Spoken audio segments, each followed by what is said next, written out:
안녕하세요, 여러분. 혹시 이런 경험 없으신가요? 예전에는 잘 맞던 바지가 이제는 허벅지에서 멈추고 거울을 볼 때마다 옆으로 퍼진 뱃살 때문에 한숨 쉬게 되는 경험이요. 나이살이라고 생각하고 포기하기엔 건강에도 좋지 않고 자신감도 떨어지죠. 그래서 오늘은 특별히 일상생활에서 조금만 신경 쓰면 누구나 쉽게 뱃살을 줄일 수 있는 아주 간단하면서도 효과적인 생활습관 3가지를 준비했습니다. 단순히 뱃살을 줄이는 것에 그치지 않고 건강까지 챙길 수 있는 아주 유익한 정보이니 오늘 영상 끝까지 함께 해주세요. 오늘 영상만 잘 보시고 따라하시면 보기 싫은 뱃살 고민을 확 덜어내실 수 있을 거예요. 자, 그럼 바로 시작해볼까요? 나이가 들수록 뱃살이 늘어나는 건 어쩌면 당연한 일처럼 느껴지기도 합니다. 예전처럼 먹지도 않는 것 같은데 뱃살은 자꾸만 늘어나죠. 특히 중년이 되면 기초대 사량이 줄어들고 호르몬 변화 때문에 지방이 복부에 더 쉽게 쌓이게 됩니다. 그런데 여기서 중요한 건 이 뱃살이 단순히 지방 덩어리가 아니라는 점입니다. 복부에는 피하지방과 내장지방이 있는데 뱃살의 대부분을 차지하는 내장지방은 우리 몸의 장기들을 감싸고 있으면서 염증 물질을 분비합니다. 이 염증 물질은 혈압을 높이고 혈당을 불안정하게 만들어 고혈압, 당뇨, 심혈관 질환 같은 여러 성인병의 직접적인 원인이 되죠. 그래서 우리는 뱃살 관리에 더 신경 써야 합니다. 하지만 너무 걱정하지 마세요. 오늘 제가 알려드릴 3가지 습관만 꾸준히 실천하시면 분명히 좋은 결과를 보실 수 있을 겁니다. 자, 그럼 이제 본격적으로 뱃살을 줄이는 생활습관 3가지를 하나씩 살펴볼게요. 습관 1. 식사 순서를 바꿔보세요. 첫 번째 습관은 바로 식사 순서 바꾸기입니다. 여러분은 보통 식사를 어떻게 하시나요? 밥부터 드시고 반찬을 드시거나 여러 음식을 한꺼번에 드시는 경우가 많으실 거예요. 그런데 뱃살을 줄이려면 식사 순서를 조금만 바꿔보세요.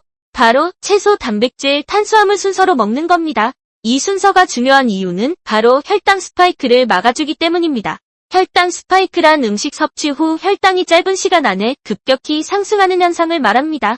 보통 식사 30분 1시간 사이에 나타나며 특히 정제 탄수화물나 당분이 많은 음식을 먹었을 때 두드러지는데 혈당 변동폭이 크면 피로감, 졸음, 집중력 저하 유발하고 장기적으로는 인슐린 저항성이 생겨 제2형 당뇨병, 심혈관 질환, 비만 위험 증가합니다. 또한 혈관 내벽 손상으로 동맥경화 촉진 가능성이 있어 건강에 매우 좋지 않습니다. 탄수화물을 먼저 먹으면 이렇게 혈당이 급격하게 치솟는데 이때 인슐린이 과도하게 분비되어 남은 당을 지방으로 저장하게 됩니다. 그런데 채소를 먼저 먹으면 풍부한 섬유질이 이 혈당이 급격하게 오르는 것을 막아줍니다. 마치 도로에 과속 방지턱을 설치하는 것과 같죠. 혈당이 갑자기 오르지 않으면 인슐린 분비도 안정화되고 그만큼 지방으로 저장되는 양도 줄어들게 됩니다. 예를 들어 식사할 때 샐러드나 나물 반찬, 쌈채소 같은 것들을 먼저 충분히 드시고 그 다음 생선이나 고기, 두부 같은 단백질을 드세요. 마지막에 밥이나 빵 같은 탄수화물을 드시면 됩니다. 이렇게 순서만 바꿔도 뱃살 관리에 큰 도움이 됩니다. 습관 2. 숨쉬기 운동으로 복부 근육을 깨우세요. 두 번째 습관은 아주 간단하지만 효과적인 숨쉬기 운동입니다. 많은 분들이 뱃살을 빼려면 잇몸 일으키기를 해야 한다고 생각하시는데 사실 중년에게는 허리나 관절에 무리가 될 수 있습니다. 대신 앉아서도 서서도 할 수 있는 복식 호흡법을 알려드릴게요. 편안하게 의자에 앉아보세요. 등은 곧게 펴고 어깨에 힘을 빼세요. 코로 숨을 깊게 들이마시면서 배를 최대한 부풀립니다. 이때 풍선에 바람을 넣는다고 생각하세요. 배가 앞으로 나오면서 횡격막이 아래로 내려가는 것을 느껴보세요. 숨을 잠시 멈췄다가 입으로 호하고 길게 내쉬면서 배를 납작하게 만듭니다. 배꼽이 등에 닿는다는 느낌으로 꼭 눌러주세요. 이때 복부 근육이 수축되는 것을 의식하는 것이 중요합니다. 이 동작을 10번씩 3세트만 반복해보세요. 처음에는 조금 어색할 수 있지만 꾸준히 하면 복부 근육을 강화하고 내장 지방을 태우는데 큰 도움이 됩니다. 사무실에 앉아있을 때, TV를 볼 때, 언제든지 생각날 때마다 해주시면 좋습니다. 복부 근육을 단련하면 자세 교정에도 도움이 된다는 사실 잊지 마세요.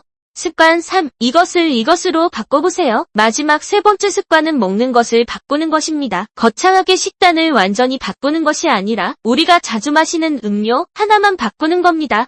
바로 설탕이 들어간 음료를 물로 바꾸는 것입니다. 탄산음료, 주스, 달콤한 커피 같은 음료에는 생각보다 많은 설탕이 들어있습니다. 이 당분들은 몸속에 들어오자마자 빠르게 지방으로 변해 뱃살의 주범이 됩니다. 게다가 액체 상태의 당은 포만감을 주지 않아 우리는 무심코 더 많은 칼로리를 섭취하게 되죠.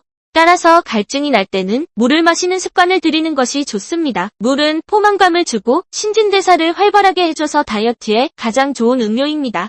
하루에 2리터 이상 마시는 것을 목표로 해보세요. 만약 물이 너무 밋밋하게 느껴지신다면 레몬 조각이나 오이 조각 또는 페퍼민트 잎을 넣어서 마시는 것도 좋은 방법입니다.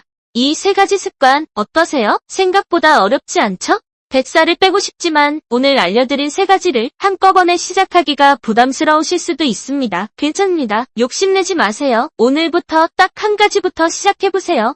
밥 먹을 때 채소부터 먼저 먹기 또는 앉아있을 때마다 복부호흡 10번씩 하기처럼요. 하나씩 꾸준히 하다 보면 어느새 다른 습관들도 자연스럽게 따라오게 될 겁니다. 중요한 건 완벽하게 하는 것이 아니라 매일 조금씩이라도 꾸준히 하는 것입니다.